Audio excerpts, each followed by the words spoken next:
आइए हम जानते हैं दुनिया की कुछ ऐसी जनजातियों के बारे में जिनके बारे में हमने पहले कभी ना ही सुना है ना ही कभी देखा है। आमतौर पर मूल अमेरिकी जनजातियों के बीच मृत्यु या मृत लोगों के बारे में कोई भी चर्चा निषिद्ध है। कई मूल जनजातियों में किसी भी मृत व्यक्ति के शरीर को छूना भी वर्जित है।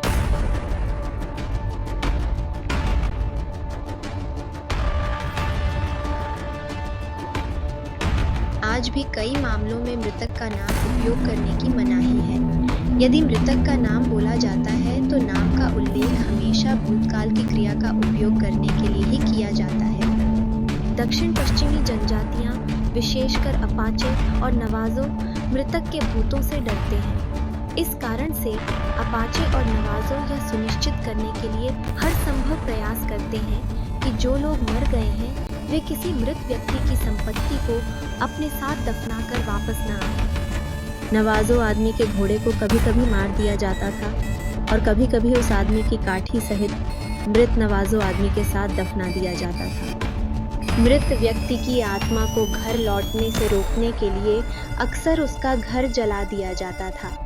कुछ जनजातियों में जैसे कि शोशोनी और यावपाई, मृतकों का उनकी सारी संपत्ति के साथ अंतिम संस्कार किया जाता था। मृत व्यक्ति के कपड़े या गहने पहनना निषिद्ध है, इसीलिए शव के साथ कपड़े व आभूषण नहीं चाहिए। मृत्यु से संबंधित वर्जनाएं मूल अमेरिकी संस्कृतियों में सबसे मजबूत वर्जनाओं में से कुछ हैं। भारत की मुंडा जनजाति, जो कि नागवंशी जनजाति से जानी जाती है, जिसकी उत्पत्ति कैसे हुई? ऐसा कहा जाता है कि प्राचीन काल में जब मुंडा अस्तित्व में नहीं आए थे, तब एक आदिवासी समुदाय की लड़की नियमित रूप से अपने कपड़े धोने के लिए नदी पर जाती थी। उनकी सुंदरता और काम को पानी के अंदर रहने वाले शेषनाग नाम के सांप ने गौर से देखा था। वह लड़की से प्रभावित हुआ और उससे शादी करने का फैसला किया। वह खुद को एक आदमी के रूप में प्रच्छन्न करता है और लड़की के सामने आता है और उससे शादी करने का प्रस्ताव रखता है। लड़की ने सहमति दे दी और दोनों की शादी करा दी गई। कुछ साल बाद उन्हें एक बेटा हुआ और महिला को अब तक नहीं पता था कि उसकी शादी एक सांप से हुई है। एक दिन माँ, लड़की देखती है कि उसके बेटे की जीभ सांप की तरह है। महिला सारी बात समझ गई और उसने अपने पति से पूछा कि आप कौन हैं। तब वह आदमी उसे नदी पर ले गया और अपने मूल शेषनाग के रूप में आया और उसे पूरी कहानी बताई। इस प्रकार तब से उनके वंशज नागवंशी हो गए और पूरे समुदाय को नागवंशी का कुल देवता मिल गया। इस कहानी को मुंडाओं का उदय के नाम से भी जाना जाता है। नामीबिया और अंगोला की हिम्बा महिलाएं ऑर्चिज पेस्ट, वसा और गेरू के मिश्रण से खुद को ढकती हैं, जो पानी के बिना त्वचा और बालों को साफ करती है। ऑर्चिज धूप और मच्छरों के काटने से भी बचाता है, लेकिन महिलाओं का कहना है कि वे इसे सिर्फ अच्छा दिखने के लिए पहनती हैं। कॉन्ट्रासेप्टिव पिल्स गर्भ निरोधक के रूप में पश्चिम पापुआ में कुछ जनजातियों के पुरुष पारंपरिक रूप से गेंडारोसा नामक पौधे से बनी चाय पीते हैं। वैज्ञानिक इस बात की जांच कर रहे हैं कि क्या यह पौधा पुरुषों के लिए गर्भ निरोधक गोली का आधार प्रदान कर सकता है। आप जानते हैं कुछ भारतीय जनजातियों के बारे में। 2004 में सुनामी के दौरान अंडमान द्वीप समूह व्यापक रूप से प्रभावित हुआ था, लेकिन जनजातीय समुदाय की समझ के कारण अतिरिक्त सावधानी बरतनी पड़ी।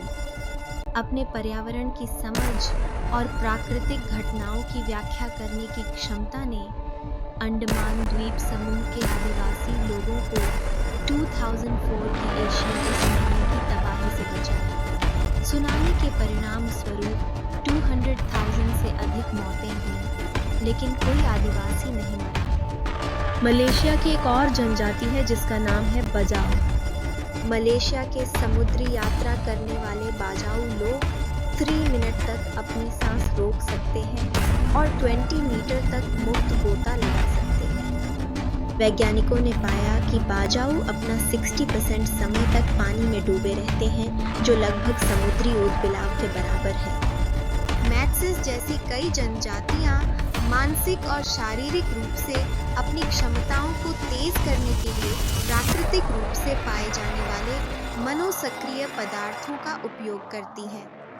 मैट से पुरुष और महिलाएं स्पष्टता, दृष्टि और ताकत की भावना पैदा करने के लिए शिकार यात्राओं से पहले अक्सर मेंढक के जहर का उपयोग करते हैं, जो कई दिनों तक बनी रह सकती है। अंडमान सागर के मोकेन लोगों के पास उल्लेखनीय दृश्य कौशल है। उनकी जलीय जीवन शैली का मतलब है कि उन्होंने समुद्र तल पर भोजन के लिए गोता लगाने के लिए पानी के नीचे ध्यान केंद्रित करने की अद्वितीय क्षमता विकसित कर ली है। उनकी दृष्टि यूरोपीय लोगों की तुलना में 50% अधिक तीव्र है। कोलंबिया की सबसे हाल ही में संपर्क की गई जनजाति लुकाक। वे अपने बाल काटने के लिए पारंपरिक रूप से पिरान्हा मछली के दांतों का उपयोग करते हैं। 1988 तक इस जनजाति से संपर्क नहीं किया गया था, जब वे नुकाक क्षेत्र के अंदर एक नव स्थापित शहर में अप्रत्याशित रूप से आ गए। आइए अब देखते हैं इंडियन जनजातियों के कुछ अनसुने तथ्य। छत्तीसगढ़ के बस्तर जिले में मोरिया समुदाय।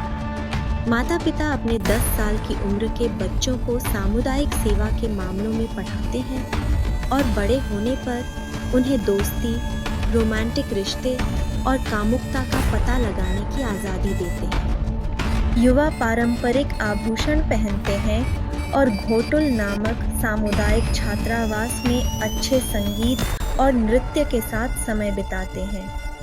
घोटुल शराब पीने, नाचने और यौन संबंध बनाने की जगह है। जनजातीय समुदाय में विवाह के दौरान विभिन्न वर्जनाएं देखी गईं, जैसे कि एक ही गोत्र में विवाह करना सख्त वर्जित है, क्योंकि उनका मानना है कि एक ही गोत्र के व्यक्ति भाई बहन होते हैं। विधवाओं को पुनर्विवाह के बाद भी सिंदूर लगाने की अनुमति नहीं थी। उन्हें पुनर्विवाह के बाद भी कांच से बनी चूड़ियां पहनने की अनुमति नहीं थी, जब तक कि उनके पहले पति के दाह संस्कार के समय उनका भाई उन्हें तुरंत चूड़ी नहीं दे देता। घूमर राजस्थान का एक लोक नृत्य जो कि भील जनजाति द्वारा बनाया गया था। मणिपुर और मिजोरम में यहूदी धर्म का पालन करने वाली मेनाशे जनजाति नामक जनजाति इजराइल की खोई हुई जनजातियों के वंशज हैं। अन्य धर्मों में परिवर्तित होने के बजाय ये लोग अपनी जड़ों को फिर से खोजने के बाद अपने पूर्वजों के धर्म में वापस आ गए। वे पिछले 30 वर्षों से यहूदी धर्म का पालन कर रहे हैं। 2005 में इजराइल के प्रमुख रब्बियों में से एक ने बनी मेनाशे लोगों को खोई हुई जनजातियों के वंशज के रूप में स्वीकार किया और तब से पुनर्वास के प्रयास किए जा रहे हैं।